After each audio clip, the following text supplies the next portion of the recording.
Let's kick it off with Elon because that's also amazing and a super fun moment. So he's sitting there with Aaron Ross Sorkin, a CNBC anchor, who is a competent, good questioner. Andrew, sorry, but fucking annoying. Oh, sorry. Was that out loud? He's just annoying. Honestly, he just is.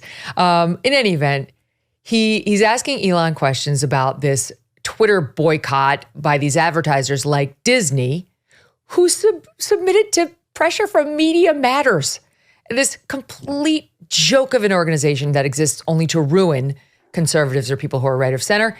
And watch what happens. Kind of a long clip, but it's worth it. Watch.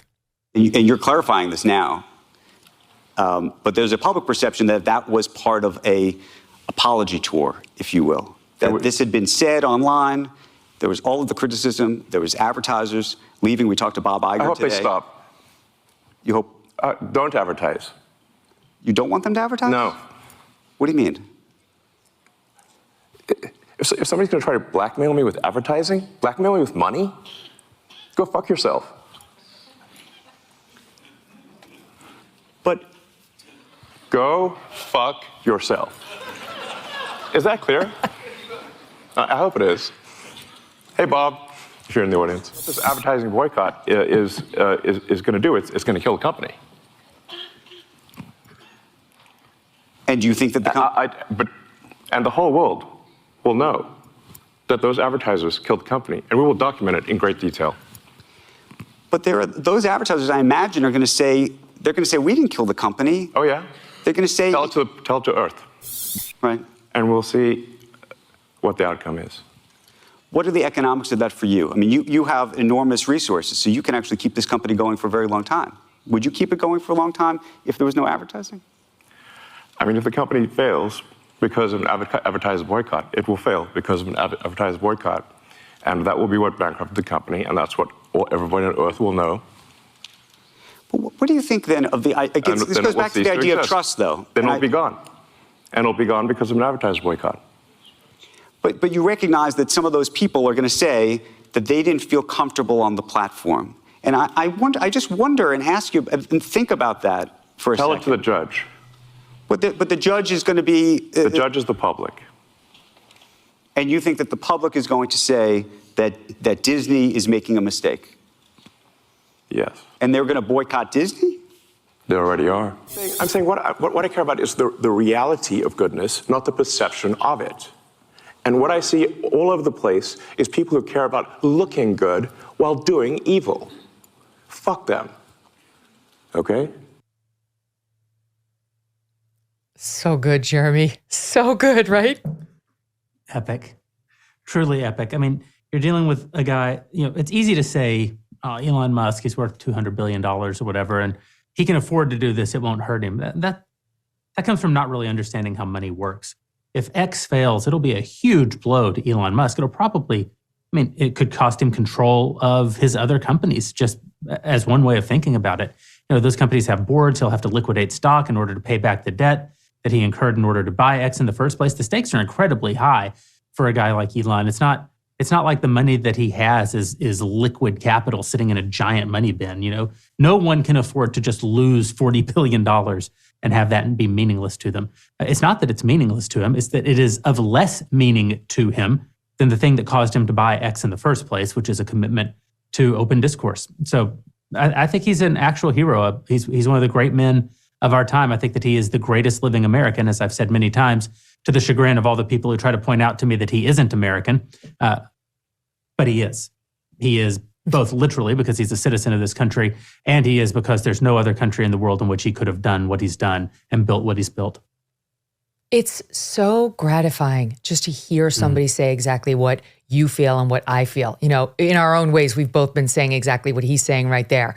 F off, right? To these people who try to pressure us out of saying what we know is real, saying what we know is true. But my God, they try. Yeah. Well, the only thing, I hope that Elon is successful in keeping X alive. I think that it's one of the most important platforms in the world. It actually doesn't drive commerce for my company in the way that other platforms do. They haven't figured out all that monetization yet. at X, but it is where the actual conversation takes place.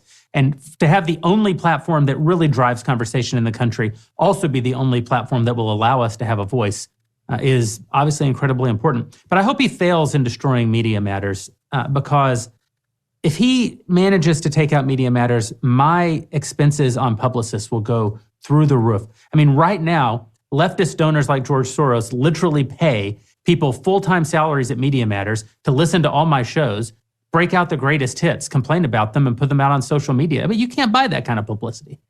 So save X. It's true. But, let's don't kill Media Matters. Come on. Media Matters, we'll see what happens in this lawsuit, the thermonuclear lawsuit that he filed against them. We covered it with Marsha Clark and Mark Garagos earlier this week. I do think he has a leg to stand on there. I mean, when you intentionally target a company like X and misrepresent to the public, even though your words may be literally true about what happened when you did your experiment on X, but if they are nonetheless defamatory and misleading, you actually can be in legal trouble. And he's got great lawyers, and that's the case he's about to make. A lot of lies are told with literal truths. Yeah. Well, I mean, that's Media Matters bread and butter. So that's also just for the audiences, as a reminder, that's the publication that kept putting out those Tucker videos of him on set getting, like hair and makeup fixed in between the breaks, trying to make him look better. I mean, you name the person who is not a lefty and they've gone after them. And only here has Disney and all these other advertisers bent the knee. I tweeted this out earlier today. These same advertisers like Disney that are going to pull their advertising and have from X are going to go right ahead and continue advertising in the New York Times, which literally just hired a man who recently posted, "Hitler, you are so great." They'll advertise with that organization, but not with Elon's X, ostensibly because of this Media Matters report and because Elon sent out this tweet where he was saying he liked a tweet that was controversial in which the person was saying something to the effect of, "I'm sick of these Jewish groups who have been on the wrong side of wokeism." This is my own paraphrasing, and now want us to feel bad for them. And he liked it. And he later tried to clarify he meant the ADL, which is supposed to be this pro-Jewish group, but they're very woke and they're very annoying and they've attacked everybody too. The ADL is of a kind with Media Matters. There's an entire organization on the left, this constellation of nonprofit organizations, and I think important to say, government-funded and government collaborating organizations as well. From NewsGuard to Media Matters to small operations like Sleeping Giants to the ADL, who essentially exist in order to suppress speech in the country. They exist in order to target advertisers and try to drive advertisers out of supporting people and programs like yours or programs like ours or platforms like X.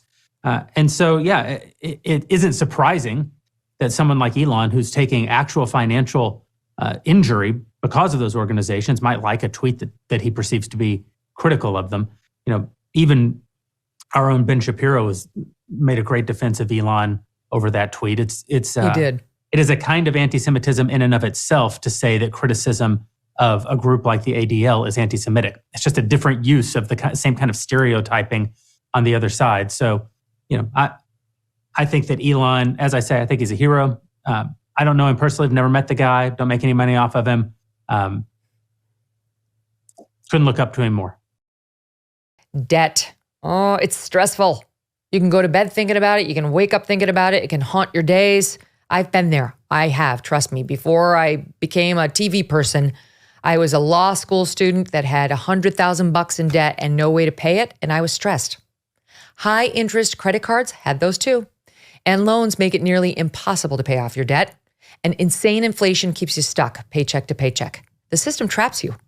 Donewithdebt.com can actually be a lifetime. If you're stressed out about this, listen up. I've talked about my own experience with debt in the past, and I get it. Well, Donewithdebt.com has got a new strategy to help erase your debt faster and easier than you ever thought possible. Here's what they can do for you. Analyze all the debt options that you qualify for, minimize your interest rates, cut your medical bills, and reduce debt without bankruptcy and without a loan. But you do need to hurry because some of the debt solutions are time sensitive. Go to donewithdebt.com. That's DEBT. Find out how easy they make it and find out if it's right for you. Donewithdebt.com. Donewithdebt.com. Hey, thanks so much for watching. If you like what you just saw, hit the subscribe button for more clips and full episodes.